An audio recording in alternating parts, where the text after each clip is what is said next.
The story kicks off in the summer of 1985, deep in the heart of Okinawa, Japan, where the wise and humble Mr. Miyagi welcomes a young American boy, Daniel LaRusso. Mr. Miyagi shares the legacy of his ancestors, tracing the origins of the Miyagi family karate. He recounts the tale of his 17th-century ancestor, Shimpo Miyagi, who, while fishing off Japan's coast, was swept away to China. There, the Han family rescued him and introduced him to the secrets of Kung Fu. Shimpo eventually returned home, blending what he had learned with Okinawan traditions, giving birth to Miyagi-style karate. In the present day in Beijing, China, Mr. Han, a descendant of the same Han family, serves as the revered shifu of a respected Kung Fu school, Wuguan. Among his devoted students is his great-nephew, Li Fong, a talented and passionate martial artist. The peace is disrupted when Li's mother, a practicing doctor, returns from a long absence. A student quickly alerts both Master Han and Li of her unexpected arrival. In a tense and emotional meeting, she informs Master Han that she's accepted a new job in New York City and wants to take her son with her. Despite Master Han's resistance, she stands firm, cause of the death of her first son, who had also walked the path of martial arts. She refuses to risk losing Li the same way. Li, devastated, pleads with his mother to let him stay and continue his training. But her mother demands a promise from him, to give up Kung Fu and leave everything behind. Soon, they arrive in New York, checking into a modest apartment. That night, Li sits quietly by the window, gazing solemnly at a photo of his late brother. The memory pushes him to step out for dinner, and he heads into a nearby pizza shop. When he tries to order a stuffed crust, the owner, Victor, mocks him. But his daughter, Mia, steps in, taking over and offering him a friendly smile. Though they don't have what he wants, she recommends something else. Li settles for a pepperoni slice. The next morning, at school, Li struggles to fit in, facing the challenge of adapting to a new culture and environment. On his walk home, he comes across Mia again, who greets him with a playful nickname, Stuffed Crust. They hit it off, and Li offers to help her carry goods back to her family's store. As they walk together, they pass by a karate training facility. Curious, Li shares that he used to train in Kung Fu. But Mia immediately warns him not to train at that particular dojo, though she doesn't say why. Just then, O'Shea, the intimidating owner of the karate gym, arrives. With an aggressive tone, he demands that Mia tell her father to pay back the money he owes. Mia agrees and leaves with Li. Inside the gym, O'Shea informs Connor, a fierce fighter and Mia's ex-boyfriend. O'Shea mentions seeing Mia with a new guy named Li. Instantly provoked, Connor lashes out with a brutal head kick at his sparring partner. Meanwhile, Li and Mia bond continues to grow as Li offers to teach her Mandarin, and in return, Mia agrees to introduce him to the rhythm of New York City life. She playfully tells him to meet her on Sunday so they can hang out, and he eagerly agrees. That evening, over dinner, Li shares with his mother that he's made a friend, Mia. His mother is pleased. On Sunday, Mia shows up at Li's apartment, ready for their city adventure. The two ride through the streets on her bike, laughing and enjoying the sights, until the bike breaks down. They hop onto the train to get home. On the train, Li teaches Mia simple Mandarin phrases. But their moment is cut short. Connor suddenly appears. The mood shifts. Connor sizes up Li, asking if he knows Kung Fu. Li responds quietly, but Connor is more interested in confronting Mia, wrongly assuming that she's dating Li. When Mia tries to walk away, Connor blocks her path at first, but eventually lets her pass. Then, out of nowhere, Connor sucker punches Li square in the face. Mia apologizes for Connor's violent behavior on their way home. She tells Li that Connor is obsessed with training and has won the notorious 5 Boroughs tournament, a citywide underground karate competition with high stakes and even higher rewards. At the pizza shop, Victor tends to Li's injury, gently cleaning the wound and giving him advice on how to defend his face in a fight. He hands Li a Lipton to reduce the swelling. Li's mother finds out about the incident the next morning.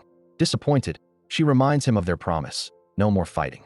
At school, she hires a tutor named Alan to help Li with his statistics. Alan quickly becomes a friendly face in Li's new life. That night, Li finds himself staring at his late brother's photo.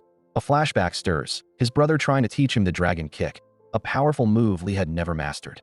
The next day at school, Connor confronts Li, but then Li immediately pushes him away in frustration.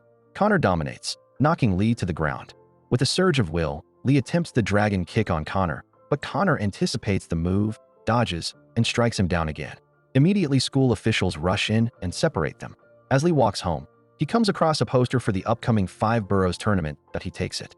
That night, he heads to the back of Mia's store, attempting to fix her broken bike. Suddenly, Thugs sent by O'Shea show up, intent on hurting Victor. Victor steps out to defuse the situation, but he's struck brutally across the head with a wooden plank. The attackers then turn their attention to Lee, shoving him hard against the wall. What follows is a fast, intense street fight. Drawing on his kung fu training, Lee explodes into action. His reflexes sharp, his strikes precise. He takes down one thug after another, using sticks, kicks, and lightning-fast dodges. One attacker gets a low blow to the groin. Another is taken out as Lee leaps from a ladder and lands a crushing kick. Despite getting struck in the leg, Lee fights on, finishing with a final punch that sends the thugs retreating in fear. Victor, conscious, grateful, and shocked. He thanks Lee for saving his life. Victor, impressed by Lee's martial arts skills, asks Lee to teach him kung fu. Opening up, Victor reveals the burden he's been carrying. Cause of the money he borrowed from O'Shea, and now those debts have caught up with him. That's why the thugs attacked. He has no choice but to fight again. Although he used to be one of the top fighters in the city, but he gave up the ring when Mia was born, choosing to raise her instead. Now, he's ready to step back in, but he needs help. Lee hesitates cause of the promise he made to his mother to never fight again. Back at home, Lee makes a call to Mr. Han in Beijing, asking for permission to train Victor. Mr. Han agrees. The next day, training begins at the back of the pizza shop. Lee starts coaching Victor in basic boxing maneuvers. Their session is interrupted when Mia walks in, surprised to see them training. Victor quickly explains why he's doing it, and after hearing his reasons, Mia agrees to let him continue. Victor reassures her he can handle it. From there, their training sessions become both serious. Lee incorporates creative methods, like using pizza-making tools to teach kung fu. He hands Victor 2 jars of pickles to strengthen his stance, making him squat while practicing quick strikes. Victor struggles at first, but with each passing day, he improves. Li soon becomes Victor's employee at the pizza shop, much to Mia's delight. Their friendship grows, and so does Victor's skill. His fast punches get sharper. His movements are tighter. He's gearing up for his comeback match. That night, Lee, unable to sleep, reveals the haunting truth. A year ago, after his brother won a prestigious tournament in Beijing, they were ambushed by a group seeking revenge. Outnumbered and unarmed, they were caught off guard, and his brother was stabbed. Lee froze, too scared to act, and his brother died because of it. The next day, inside the locker room, Victor prepares for his match while Lee stays cold toward Mia. She confronts him. In a bold moment, Mia confesses her love for Lee. Just as they lean in to kiss, Victor bursts in. It's time. As the fight begins, Victor enters the ring, but the odds are stacked. O'Shea has rigged the match, betting against Victor and bribing his opponent. The fighter hits Victor hard, but Victor rallies, landing precise punches and dodging expertly. For a moment, it seems like Victor might win, but O'Shea's fighter lands a brutal illegal elbow, a move that should have disqualified him. He continues his assault. One final illegal hit knocks Victor out cold. Lee freezes that he can't move. He can't help.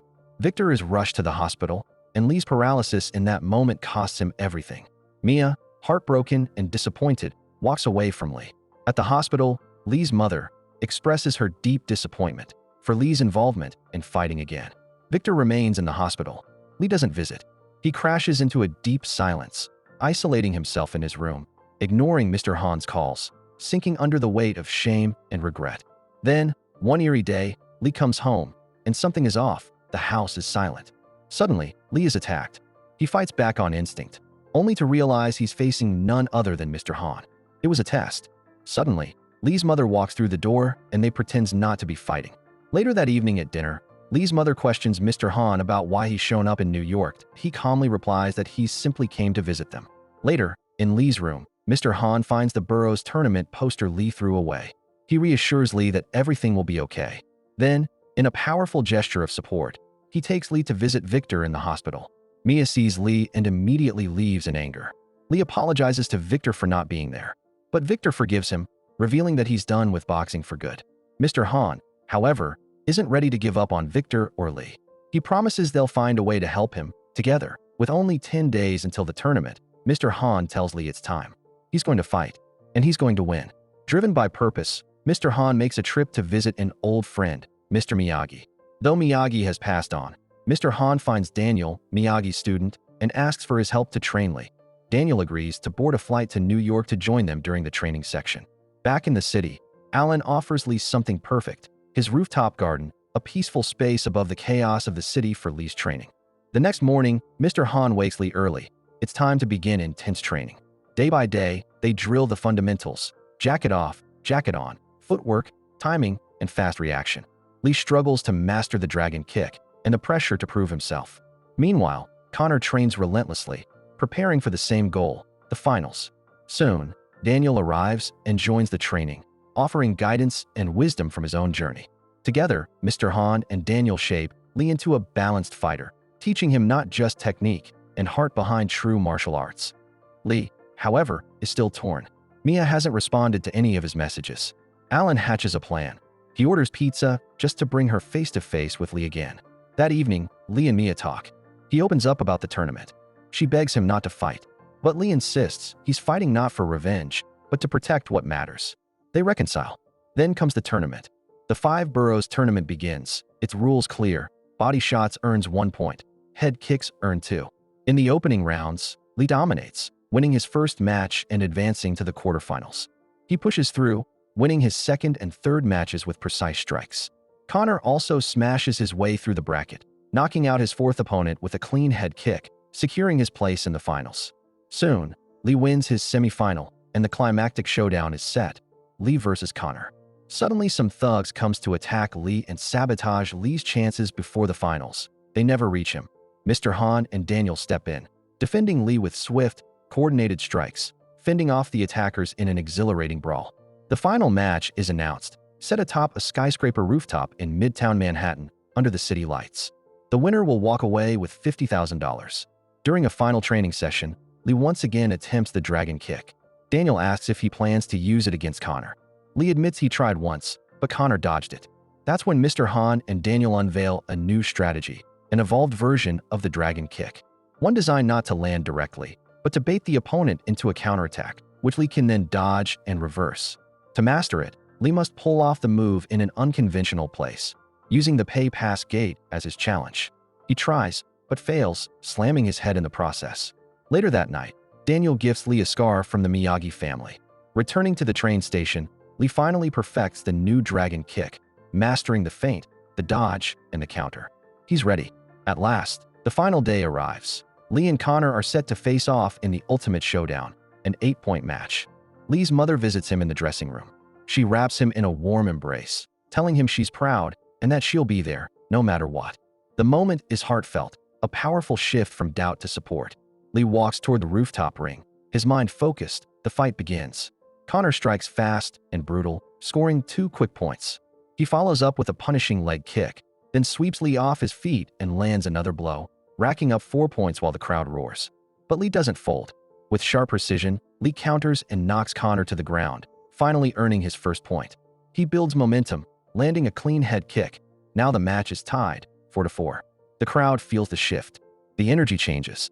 As the match heats up, Lee begins to dominate, showcasing the skills and resilience he forged through countless hours of training. He climbs ahead to 7 points, nearly sealing the victory. In a sudden flash, Connor lands a powerful head kick, sending Lee crashing to the floor and gaining 2 points, tying the score at 7-7. For a moment, everything stands still. Lee is still laying on the floor. Time slows down. He flashes back to the moment his brother was taken from him. Lee rises. The entire rooftop crowd holds its breath. 1 point left.